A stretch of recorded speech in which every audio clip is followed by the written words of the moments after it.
галзуу анимашн сувагтан тавтай морилцгоо манайхаа. За энэ удаад борон та нартай 2024 онд гарсан Orion and the Dark гэх энэ галзуу хөрхөн анимашныг ярьж өгөхөөр сонголоо. Харанхуй шөнөөс буюу харанхуугаас айдаг бол энэ анимашныг үзээрэй гэж зөвлөе. За тэгээд борон энэ галзуу хөрхөн анимашныг баштэ. Цэвэр шоколадын чумаг шаржигнан бодрох жигнэмгийн төгс цогцол үлгэр бискримтэй хамтран хүргэж байна. Та нар маань тэгээд сабадраг болсаба адарсан бол лайк дарахтал тэгэл болоо явчих юм шүү. Хэдүүлж 100 карууд өгөж байна. За тэгээд энэ галзуу хөрхөн анимашны тайлбартаа хэдүүлээ одоо орцгоё.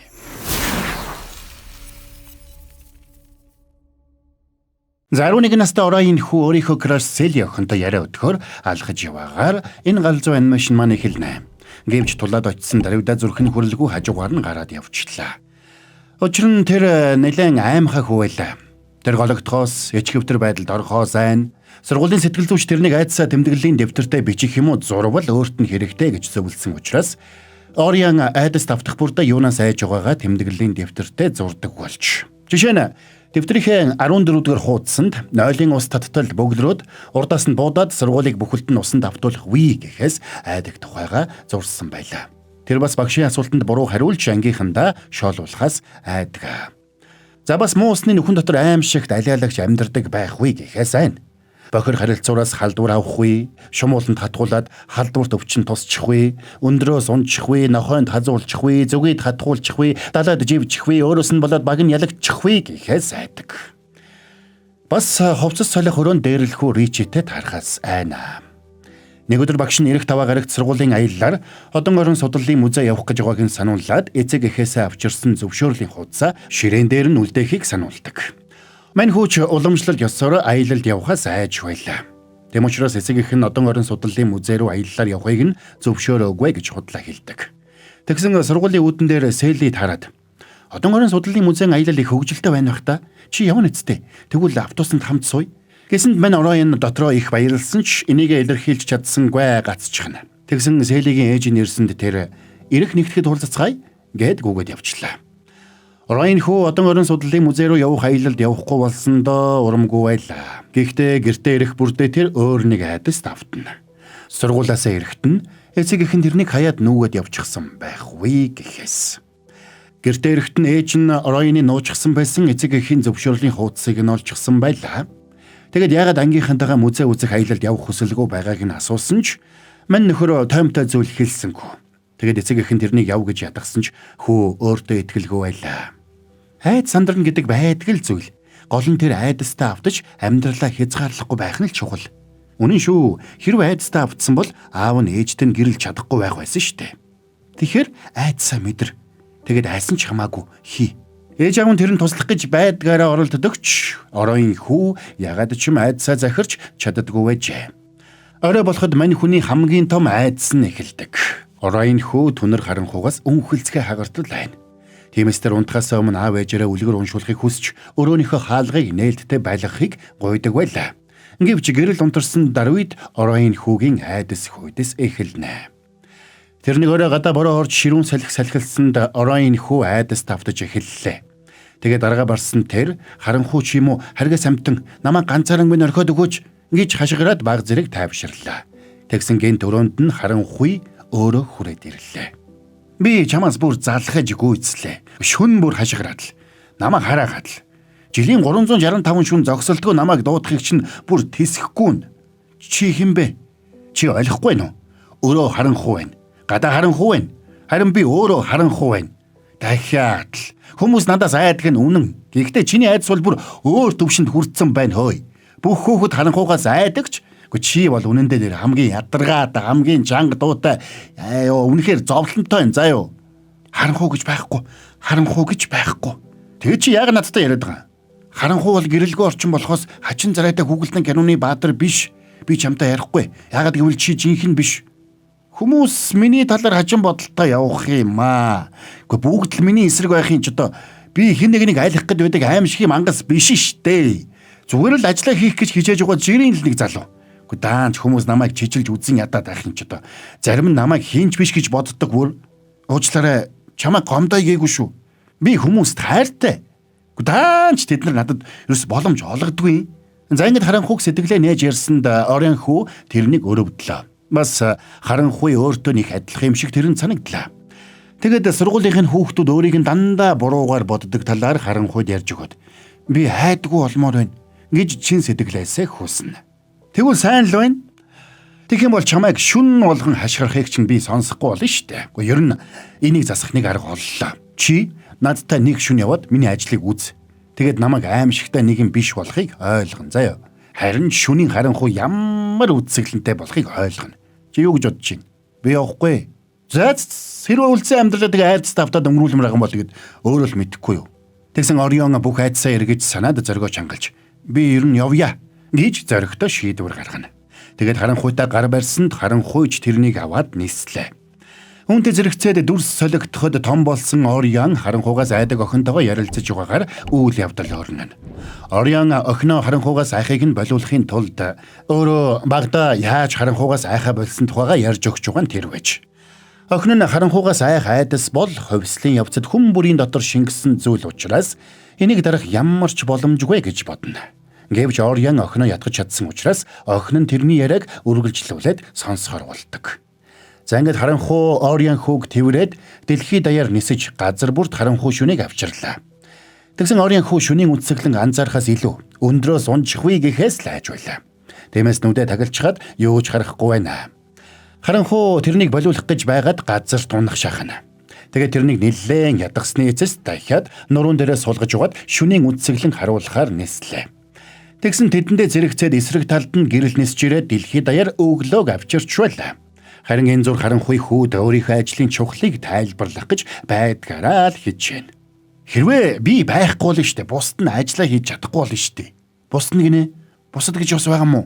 Ингээд харанхуй тэрнийг дагуулад шөнөөр гарч ирдэг зүйлс болох нойр, анир чимээгүй, нойр хулжилт, тайлбарлагдашгүй чимээ болоод сайхан зүүднэр дээр ирлээ. Уулзалтан дээр хүүхэд авчирсанд нөгөөдүүл нь дурамжхан байна. За тэгээд харанхуй найзуудыгаа Орионтой танилцуулдаг. Тэгсэн нөгөөдүүл нь ууртаа л байна. Учир нь хэрвээ харанхуй Орионоос болоод саатаж гэрэлтэй уулзах юм бол гэрэл тэрнийг бүр мөсөн устгана гэдгийг тэд мэдэж байлаа. Тэм учраас тэд Орионыг яралтай гэртээ харахыг тушаагаад ажилдаа гарцгаана. Тэгсэн харанхуй тэднийг ятгаснаар ганцхан шүн Орионыг тэдний ажилдаа танилцахыг зөвшөөрүүлж нэгэмж чаднаа. За тэгээд нөгөө хэд ажилдаа гарсанд харанхуйч тэрнийг дагуулад араас нь нислээ. Учир нь гэрэл тэдэнд ойртоод ирсэн байлаа. За ингээд Орион харанхуйгийн мөрөн дээр суугаад тэднийг яаж ажиллаж байгааг харна.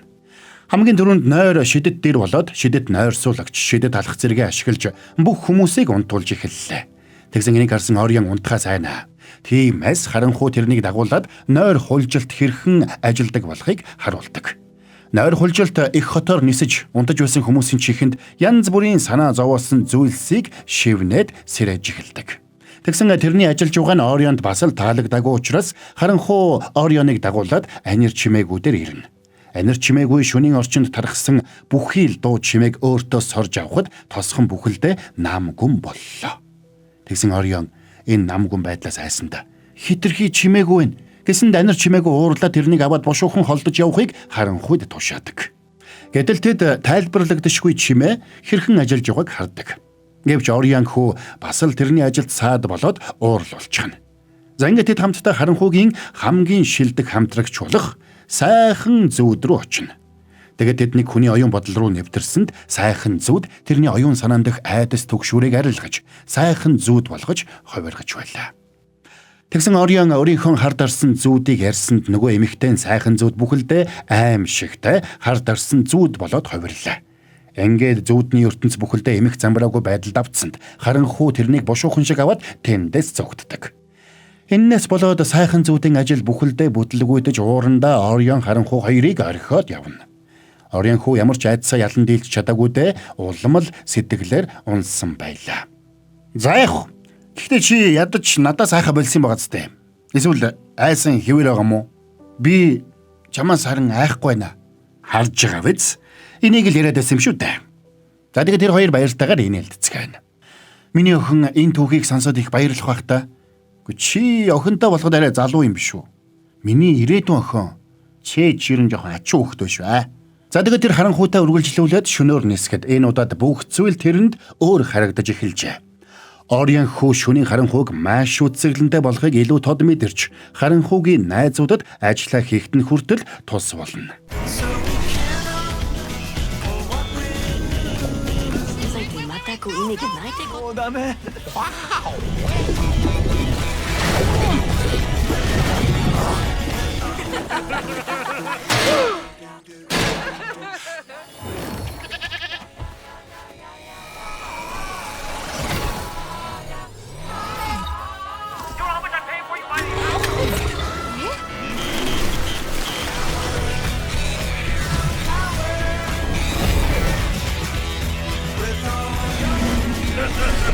Зангинис явхдаа Орион хүү харанхуйгаас хүүхдүүд айж байгааг хараад харанхуйг өрөвдлөө. Тэгээд тэд хамтдаа нэг цайны газарт цай ууж хамс хийх зураа тэр харанхуйтай хэсэг ярилцсан. За сори байж байгаарай. Борон та нартай гяс галзуу хамттай реклам хүргэтгэе. Тэгэхээр Моброн энэ галзуу киног штэ. Цэвэр шоколадын шумэг, шаржигнан бутрах жигнэмгийн төгс цогцол, үлгэр бискримтэй хамтран хүргэж байгаа билээ. Арааны шүлс асгаруулам энэ галзуу хамттай үлгэр бискримийг найзтайгаа хуваалцвал бүр илүү галзуу хамттай гэж байгаа. Та нар маань тэгээд Моброгийнхэн тайлбарыг үзэнгээ үлгэр бискримийг дураараа амтлаарай. Цэвэр шоколадын шумэг, шаржигнан бутрах жигнэмгийн төгс цогцол, үлгэр бискрим найзтайгаа хуваалцвал илүү амттай. Дураараа амтлуулгэр. За үлгэр бискримийг дураараа амтлаад кино тайлбараа үргэлжлүүлцгээе. Чамд баярлалаа. Шүний харанхуй үзэглэнтэй болохыг надад харуулсанд. Харин тэнд уйлаад байсан хүүг битгий тоо. Тэр юу ярьж байгаагааж мэдэхгүй байгаа юм.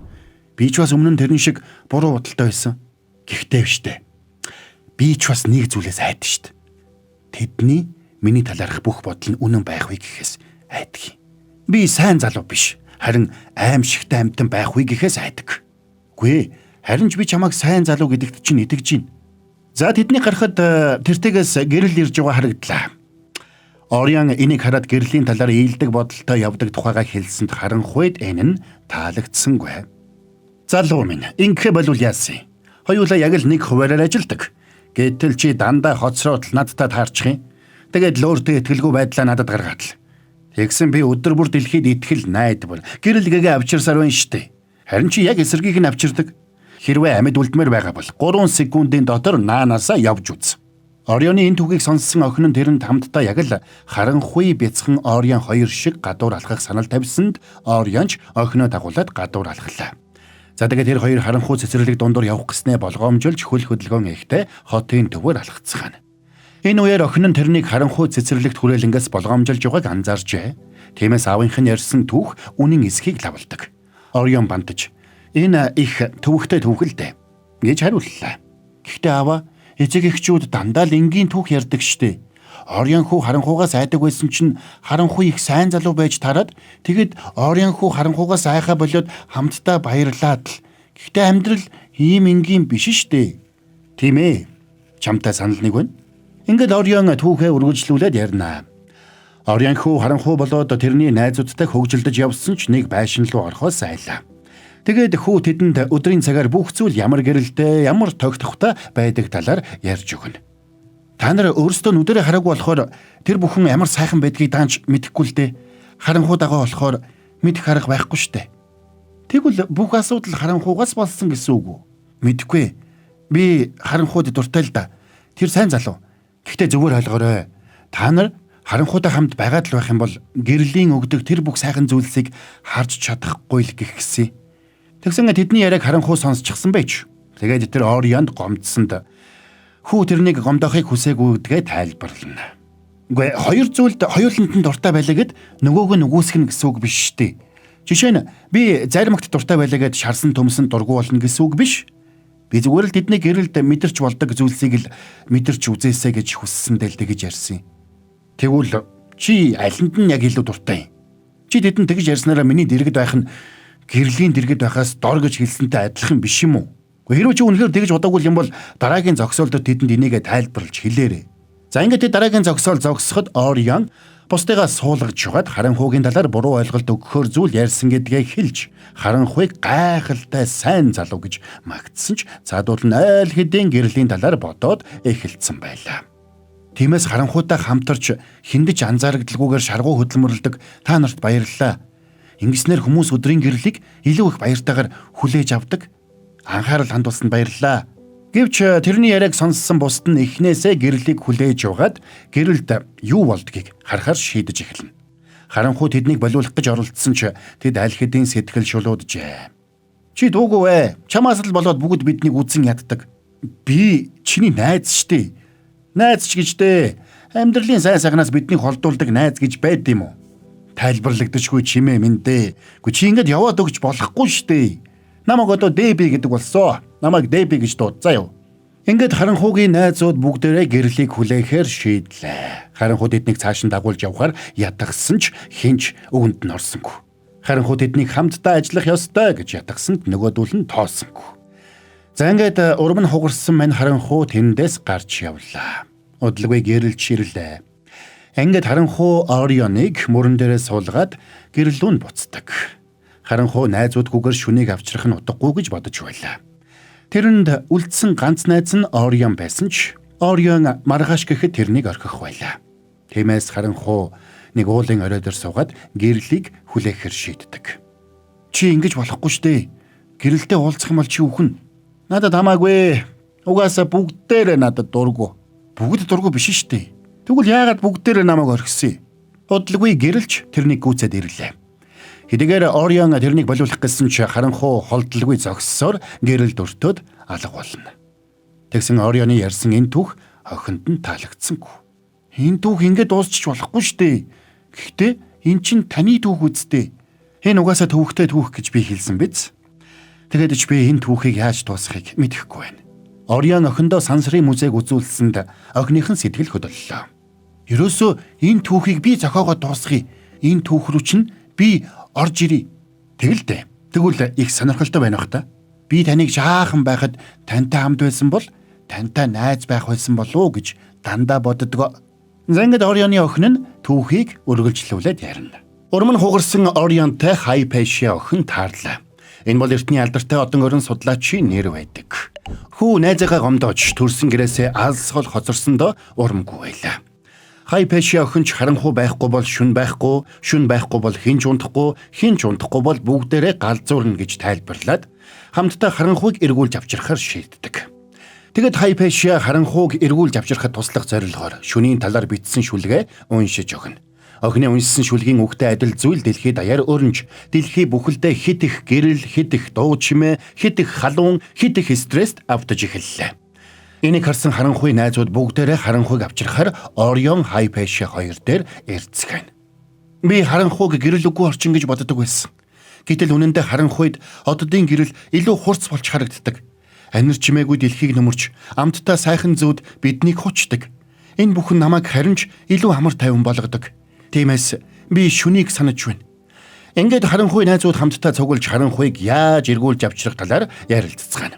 Тэгсэн Хайпэшиа охин Орионы дурсамж дотор хадгалагдсан байгаа харанхуйг эргүүлээд гаргаж ирэх хэрэгтэй гэдгийг хэлсэнд харанхуй найзууд ч бүгдээрээ хамтдаа тэр хоёрт туслахаар шийдэцгээлээ. Өөрөөс нь бүх зүйл шалтгаалж байгааг мэдээд Орион хүү сандарсан ч Хайпэшиа охин тэрнийг тайвшруулсанд нойрч Орионыг шууд унтуулна. За ингээд Хайпэшиа сайхан зүүдний тусламжтайгаар Орионы оюун санаа руу нэвтэрлээ. Тэгэд тэд Орионыг харанхуйтай нүүр тулж уулзсан тэр шүнийн дурсамж руу очдог. Тэгсэн Орионыг харанхуйтай уулзсан даруйд шүүгэнийх нь хаалга нээгдэж харанхуй нөхрөө бүх зүйл сорогдож эхэллээ. Тэр хар нөхрөө сорогдсон бүхэн ор мөрөггүй устж байлаа. Гэвч харанхуйг тэндээс аврахын тулд Орион тэр аимшигтай хар нөхрөө үсэрч орох ёстой боллоо. Тэм учраас тэр айдастайгаа нүүр тулахар шийдэж харанхуй нөхрөө үсэрч ороод тэрнийг устж алга болохоос өмнө зуураад авнаа. За ингээд Хайпэшиа сайхан зүүд хоёр орны давуугаар олс хийж тэднийг татсан ч удалгүй давуу урагдаж эхэлнэ. Хэрвээ энэ маягаар Орион тэр хар нөхрөө орж устгагдвал үрд устгах байлаа. Учир нь зүүдэндээ өхвөл Орион хүү жинхнээсээ өгөх нь. Тиймээс сандарсан сайхан зүүд бушуухан гарч нойр хулжилтыг дуудаад Орионыг сэрэхээр оролддог. Одоо хоёулаа яах вэ? Мэдэхгүй. Гэхдээ чамтай хамт байгаа болохоор тодорхойгүй ирээдүгээс айх айдас минь хамаагүй бага байна. Чамтай танилцах сайхан байлаа. Надад ч бас сайхан байлаа. Ингээд орс тасархад тэр хоёр хоёулаа харанхуй нөхний устгах жирол руу сорогдлоо. Энэ үеэр найзууд нь тэрнийг сэрэх гэж байдгаараа л хийж шин. Гэвч тэр сэрдгүй. Энэ үеэр анир чимээгүй бүгдийг дуугүй болгоод Орион чи сэрэхгүй бол ангийн аяллаасаа хоцрох нь вэ шүү гэж шивэнсэнд хөөч Сели гэж дуалдаад босоод ирнэ.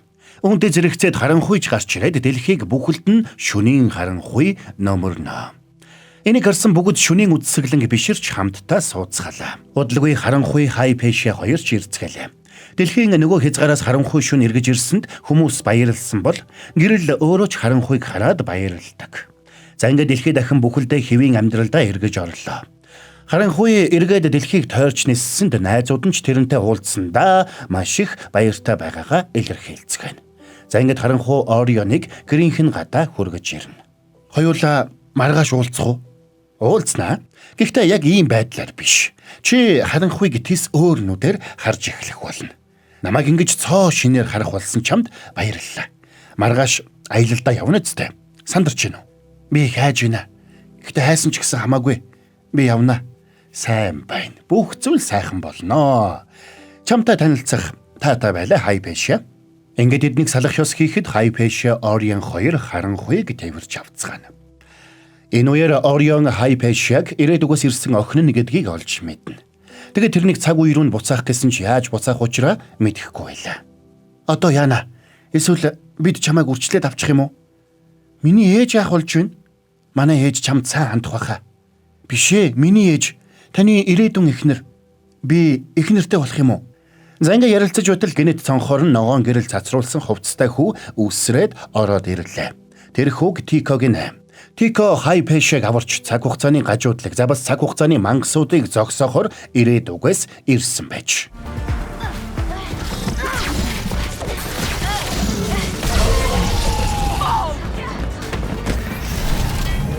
Ингээд Хайпэшэ охин цаг хугацааны машинаар гэртээ ирсэнд Орион охиноо баярлан тэрвэрч авлаа. Орион 20 жилийн өмнө таарсан Тиког таньж баярлсан бол Тикоч тэрнтэй уулзсандаа баяртай байгаагаа хэлээд тэндээс явна. Тэгсэн Тико хүү Хайпэшэгийн ирээдүйн хүү байж таардаг. Өөрөөр хэлбэл энэ түүх Хайпэшэгийн хүү Тикогоо унтуулахын тулд ярьж өгсөн түүх байж таарна. Хайпэшэг хүүгээ унтуулад гадагшаа гарч ирсэнд өндөр настай болсон Орион гадаа нь ном уншаад сууж байлаа. Орион эхнэр Селигийнхээ хамтаар охиныдоо зочилж ирээд нэг хонсон нь тэр байж.